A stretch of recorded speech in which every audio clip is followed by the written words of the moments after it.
Hi there, all you good people. This is Deaf to Pulse Music, bringing you honest music reviews from the hills of eastern Kentucky. And, continuing with my requests, I am going to do the My Morning Jacket discography. I've long awaited to do this. I already got Tennessee Fire done, gave that one a 7.5. Terrific record. Not my favorite My Morning Jacket album, but a very strong release anyway. And now we are going to do At Dawn. Let me just get this out of the way right now.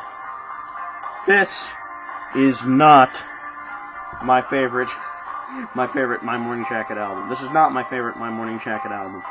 And I know a lot of you At Dawn heads and my girlfriend are going to say, what the hell is wrong with you, Alex? Why do you say it's not your favorite? And before I start bashing this album, I want to point out the good things about this album. This album how do I phrase this? It's not a bad album by any means. In fact, there's some great things about this album. For starters, all the flaws from the Tennessee Fire have been completely changed, have been completely erased, and the band amplified, which is the biggest thing. There's only like a few rock and roll songs on the Tennessee Fire, like It's About Twilight Now, or Evelyn Is Not Real. There's only a few cases where the band actually rocks out. And this album sounds more like a band. It doesn't sound as much like Jim James in a studio making an acoustic album or whatever. This actually sounds more like a band now. They sound proper, it sounds real, it sounds focused, it sounds like 5 people, or 4 or 5 people. I think there's 4 in the band. I could be wrong. Probably 5. It sounds like 5 people in a room together making music, and that's what I like about this album. The feel of this album is fantastic. And there's also some really great songs. Once again, My Morning Jacket has a great penchant for writing killer hooks, and it's kind of unusual how the songs are catchy. Like this song, the way that he sings. The chorus itself really isn't that catchy, but when you combine that uplifting guitar and the keyboard line and the vocals going it's just killer, and it catches you. And one great thing that I love about this album, what I absolutely love about this album, is that My Morning Jacket is starting to get the idea of writing songs that paint a picture. You know, when I listen to a song like The Way That He Sings, or like the last minute or so of Lowdown, when it starts to really kick in and the drums start going crazy, I get this beautiful picture in my mind of like the interstate, rolling down Interstate 64, and the trees and the hills and traffic and whatnot. It paints a beautiful picture in my head. Especially this song. This is probably my favorite song on the album. So that's the good things about the song. And plus, it also there's also one of my favorite songs in this album is also on here too, which is a big plus. Phone Went West. I love that fucking song. It's so gorgeous. At the same time, it's got this reggae feel, but Jim's kind of singing it like Neil Young. So, there's so many different influences on this record. It's got that country vibe from, like, Graham Parsons, and it's got this uplifting arena sound on the song, and then some of the acoustic stuff kind of reminds me of, like Nick Drake, or, to a lesser extent, Elliott Smith. So, there's a lot of great influences on this record. So that's the positive stuff about it.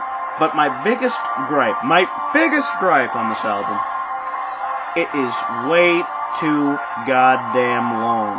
It really is. This album is 73, 74 minutes, something like that. It's a long fucking album. It's a long journey. But I understand what they're trying to accomplish with this album. What they're trying to do is to convey, hey, sometimes the journey is just as important as the destination. So we're going to take the long route. We're going to stretch songs out. And, we're going to kind of put some atmosphere into this, or maybe put in some bitching guitar solos or whatever, and just stretch the album out. And that's cool, but there are moments where there's just stretching the album out for the sake of stretching the album out. And there's some songs that really could have been a lot shorter.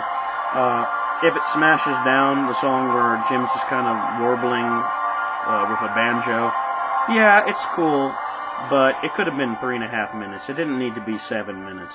It's kind of a long song. I'm going to play my favorite song on this album, actually, on Went West. And, yeah, it just kind of goes on, is the problem with this album. I Needed It Most is a very beautiful song, but the fact that it's like almost 7 minutes, it just kind of drags on you.